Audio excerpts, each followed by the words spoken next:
পাইছি বাজান, সেই নবী পাওয়ার পরও যদি আপনি আমি দাড়ি কাটি, সেই নবী পাওয়ার পরও যদি শরীরে পাঞ্জাবি না ঢুকাই, সেই নবী পাওয়ার পরও যদি মাথার ভেতরে টুপি না ঢুকাই, আপনার আমার মতন কপাল পোড়া দুনিয়ার বুকে আর কেউ হবে না। বলেন তো বাবা, সেই নবীর মহাব্বতে দাড়িটা রাখা যাবে? জোর আওয়াজ দিয়ে বলেন যাবে? দেখেন তো কে কে কথা বলতেছে না। যেই ব্যক্তি কথা বলবে না, বোঝা যায় ওই ব্যক্তির অন্তরে নবীর কোনো মহাব্বত নাই। জোরে সুরে আওয়াজ দিয়ে বলেন দাড়িটা রাখা যাবে? আরো জোরে বলেন যাবে? আমার বাবাজিরা, আমার বন্ধুগণ, দাড়ি সম্পর্কে আপনাদেরকে সামান্য পরিমাণ হাদিস শুনে দেই গো বাবা। ভাইজান আর লম্বা করবো না গো বাবাজি।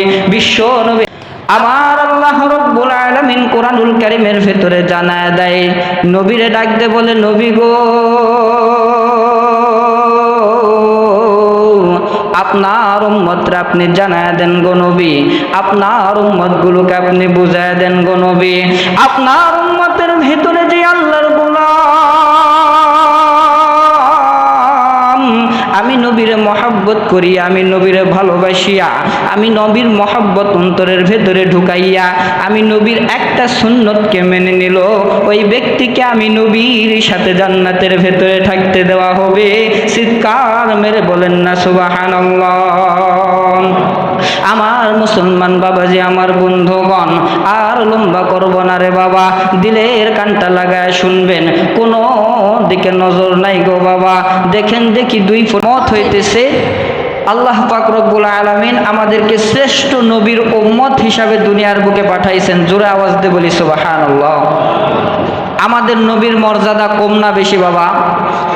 আমাদের নবীর উম্মত হওয়ার জন্য বাবা আদম থেকে শুরু করে আমাদের নবী পর্যন্ত যত লক্ষ লক্ষ কোটি কোটি নবী দুনিয়ার বুকে আল্লাহ পাঠাইছে, সমস্ত নবীর আল্লাহর কাছে দোয়া করেছিল, মালিক আমাকে আপনি আখেরি নবীর উম্মত হিসাবে দুনিয়ার বুকে পাঠায়া দিয়েন। তাহলে দেখেন, নবীদেরকে নবী হিসাবে দুনিয়াতে পাঠানোর পরও তারা সন্তুষ্ট নয়, তারা বলতেছে আমাদেরকে আখেরি নবীর উম্মত হিসাবে দুনিয়াতে পাঠাইতেন। তাহলে আমাদের নবীর মর্যাদা, আমাদের নবীর সম্মান আল্লাহ তাআলার কাছে কিরকম বেশি। বিশ্বনবী হাদিস শরীফের ভেতরে বলেন, আমার উম্মতের মধ্য হতে একটা উম্মত যদি বলে যে আমি জান্নাতে ঢুকবো না, তাহলে আদম থেকে শুরু করে আখেরি নবীর উম্মত পর্যন্ত যত নবী দুনিয়ার বুকে আসছে, কোন নবীর উম্মতেরা জান্নাতের প্যান্ডেলের ভেতরে ঢুকতে পারবে না, জান্নাতের প্যান্ডেলে ঢুকতেই পারবে না আমাদের নবীর উম্মত যদি জান্নাতে না ঢোকে। শুধু তাই নয়, আমাদের নবী যদি জান্নাতের ভেতরে না ঢোকে, সব নবীর ফাইসালা হয়ে গেছে, আদম আলাইহিস সালাতু ওয়াস সালাম থেকে শুরু করে আমাদের নবী পর্যন্ত সব নবীর ফাইসালা হয়ে গেছে যে সব নবী জান্নাতে যাবে। কিন্তু আপনার আমার নবী যদি জান্নাতে না ঢোকে, কোনো নবীর জান্নাতে ঢোকার মতন পারমিশন নাই। সুবহানাল্লাহ। তাহলে আপনার আমার নবীর মর্যাদা কম না বেশি বাবা? আপনার আমার নবীর মর্যাদা বেশি। সেই নবীর উম্মত হওয়ার পরে আপনি আমি খুশি না বেজার? আর জোরে বলেন, খুশি না বেজার? আল্লাহর ঘর মসজিদে আসে জবান খুললে কি কোনো লস আছে? বিশ্বনবী হাদিস শরীফের ভেতরে বলেন, যে ব্যক্তি আল্লাহর ঘর মসজিদে ঢুকিয়া আমি আল্লাহর কথা শোনার পরে, রসুলের কথা শোনার পরে জবান খুলে একবার সুবহানাল্লাহ বলে, ওই ব্যক্তির গুনাহ খাতা থেকে আমি আল্লাহ তাআলা 10টি গুনাহ কেটে বাদ দিয়ে দেই। সুবহানাল্লাহ। আল্লাহর নবী বিশ্বনবী আরো বলে, আমার উম্মতেরা যদি দ্বীনের কথা শুনে জবান খুলে একবার সুবহানাল্লাহ বলে, ওই ব্যক্তির জন্য আমার আল্লাহ তাআলা জান্নাতের ভেতরে একটা স্পেশাল গাছ লাগায় দেয়। সুবহানাল্লাহ। এই জন্য বলেন তো, মসজিদে এসে চুপচাপ থাকা যাবে?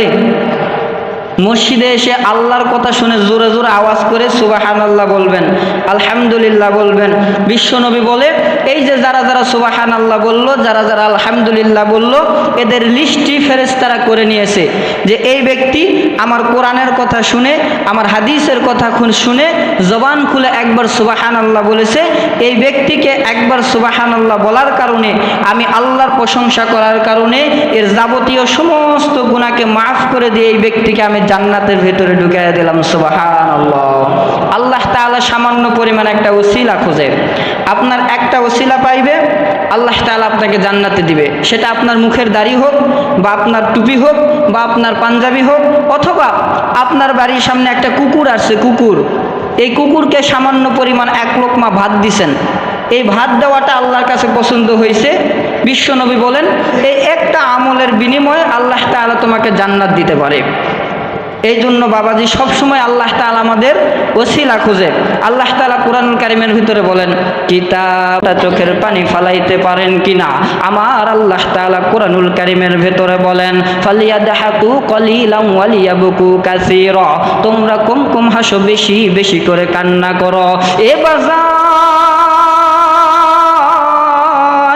আমার আল্লাহর কাছে চোখের পানির কত দাম। বিশ্ব নবী হাদিস শরীফের ভেতরে জানায় দেয়, যেই আল্লাহর গোলাম কোরআনুল কারীমের মাহফিলে বসিয়া, আমার ঘর মসজিদের ভেতরে বসিয়া একবার সুবহানাল্লাহ বলল, একবার আলহামদুলিল্লাহ বলল, এর সাথে চোখের ভেতরে পানি আনলো, চোখের ভেতর থেকে পানি ফালায়া দিল, এই পানিটা গালের মাঝখান পার হইতে না হইতে আমার আল্লাহ তার জিন্দেগির সমস্ত গুনাহ খাতাগুলোকে মাফ করে দেয়। এ গোবর সুপার মুসলমান, আর কোন দিকে নজর নাই। বিশ্ব নবী মুহাম্মদুর রাসূলুল্লাহ সাল্লাল্লাহু আলাইহি ওয়াসাল্লামের মর্যাদা কি রকম গো বাজান। হযরতে আবু বকর সিদ্দিক রাদিয়াল্লাহু তাআলা আনহু বিশ্ব নবীকে সঙ্গে সঙ্গে করে লইয়া হাদিস শরীফের ভেতরে জানায় দেয়, যেই আল্লাহর গোলাম দাড়িটা কাটে, যে আল্লাহর গোলাম দাড়ি মুখের ভেতরে রাখে না, এই ব্যক্তির জন্য প্রত্যেকটা দাড়িতে ৭০,০০০ ফেরেশতা থাকে। জোরে বলেন কত? আরো জোরে বলেন কত? একটা দাড়িতে ৭০,০০০ ফেরেশতা। আপনি এখন চিন্তা করেন তো, আপনার মুখে কতগুলো দাড়ি আছে? আমার মুখে এখানে যতগুলো দাড়ি আছে, একটা দাড়িতে যদি ৭০,০০০ ফেরেশতা থাকে, এক মুষ্টি লাগবে না, সামান্য কয়েকটা দাড়ির ভেতরে কয় হাজার ফেরেশতা থাকতে পারে চিন্তা করুন। বিশ্ব নবী হাদিস শরীফের ভেতরে বলেন, যেই ব্যক্তি আমার সুন্নতকে মুখের ভেতর থেকে ফালায়া দিল, প্রত্যেকটা দাড়ির ভেতরে ৭০,০০০ যে ফেরেশতা থাকে, এই ফেরেশতা দিনে রাতে ২৪ ঘন্টা তার জন্য আল্লাহর কাছে অভিশাপ করে। শুধু তাই নয় গো বাবা, বিশ্বনবী বলে, যেই ব্যক্তি দাড়িতে খুর লাগাইলো, ওই ব্যক্তি দুনিয়ার কোনো ব্যক্তির গলার ভেতরে ছুরি লাগাই নাই, সেই ব্যক্তি স্বয়ং আমি বিশ্বনবীর গলার ভেতরে ছুরি লাগায় দিল। নাউজুবিল্লাহ। এখন আপনি চিন্তা করেন তো বাজান, নবী যেই নবী আপনার আমার জন্য কান্না করে করে করে করে করে করে দুনিয়া থেকে বিদায় নিল, যেই নবী আপনার আমার জন্য কিয়ামতের ময়দানে কান্না করবে, যেই নবী আপনার আমার জন্য আপনাকে আমাকে জান্নাতে ঢুকানোর জন্য, যেই নবী নবীর সামনে সুপারিশ করবে কিয়ামতের ময়দান, যেই ময়দানে আল্লাহর রাগ কেউ থামাইতে পারবে না, আমার আল্লাহ সবাইকে জাহান্নামে দেওয়ার জন্য হুকুম করে দিবে। আল্লাহর রাগে চেহারাটা লাল হয়ে যাবে, আল্লাহর রাগ কেউ থামাইতে পারবে না। আল্লাহ যেই সিংহাসনে বসে থাকবে, এই সিংহাসনের সাইডে বিশ্ব নবী মুহাম্মদুর রাসূলুল্লাহ সাল্লাল্লাহু আলাইহি ওয়াসাল্লাম বসে থাকবে। আপনার আমার আল্লাহ যখন রাগান্বিত হইয়া মানুষদেরকে বলবে সবাই জাহান্নামে চলে যাও, এমন সময় বিশ্ব নবী সাইডে যখন বসে থাকবে, আপনার আমার আল্লাহ যখন ডান দিকে তাকাইবে, আপনার আমার বিশ্ব নবীর সুন্দর চেহারার দিকে আল্লাহ তাকাইয়া যতগুলো রাগ আছে সব রাগগুলো ভুলিয়া আমার আল্লাহ বলবে, এই নবীর উম্মতদেরকে আপনি জান্নাতে ঢুকায়া দেন। সুবহানাল্লাহ। বলেন তো বাজান, যেই নবীর বরকতে আপনি আমি জান্নাতে ঢুকতে পারবো, যেই নবীর সুপারিশ ছাড়া আপনার আমার ক্ষমতা নাই।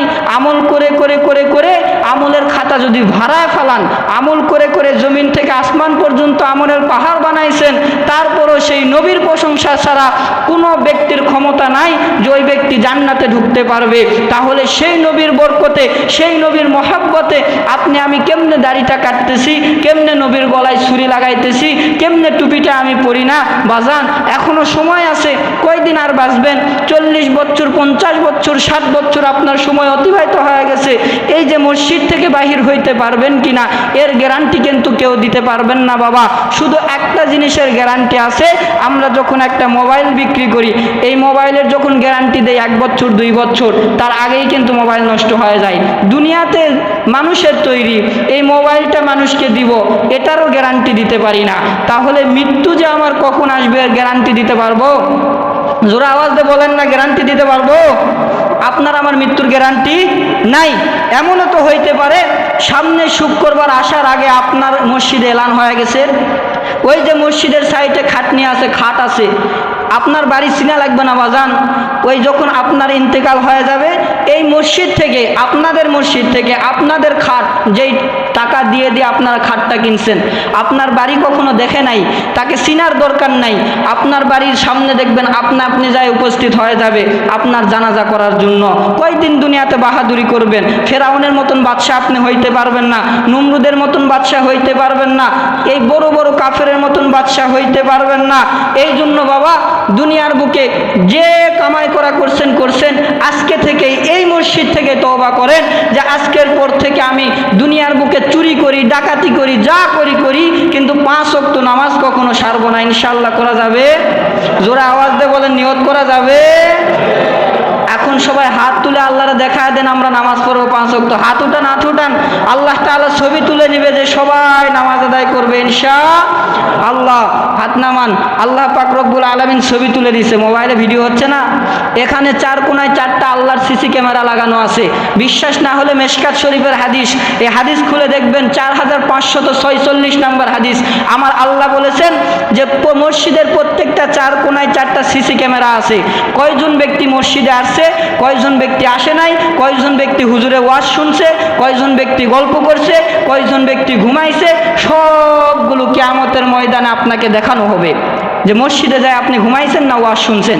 এই যে হাত উঠাইয়া ইনশাআল্লাহ বলছেন বাজান, এখন যদি বলেন মসজিদ থেকে বাইর হওয়ার পর ইনশাআল্লাহ শেষ, আর নামাজের দরকার নাই, কিয়ামতের দিন কিন্তু আপনারা আল্লাহ ধরবে যে হুজুরের সামনে ওয়াদা দিছিলেন 5 ওয়াক্ত নামাজ পড়বেন, আপনি চুরি করেন না সমস্যা কি, ডাকাতি করেন সমস্যা কি, কিন্তু 5 ওয়াক্ত নামাজ পড়েন, দেখবেন এই 5 ওয়াক্ত নামাজই আপনাকে একদিন চুরি থেকে, ডাকাতি থেকে, খারাপ মানুষগিরি থেকে, সব থেকে ফারেক করিয়া দিবে ইনশাআল্লাহ। আমরা সকলেই নিয়ত যেহেতু করছি 5 ওয়াক্ত নামাজ পড়ব, আল্লাহ পাক রব্বুল আলামিন আজকের আসর থেকেই আমাদেরকে 5 ওয়াক্ত নামাজি বানায় দেখ। সবাই জোরে বলি আল্লাহুম্মা আমিন। ওয়া আখিরু দাওয়ানা আনিল হামদুলিল্লাহি রাব্বিল আলামিন।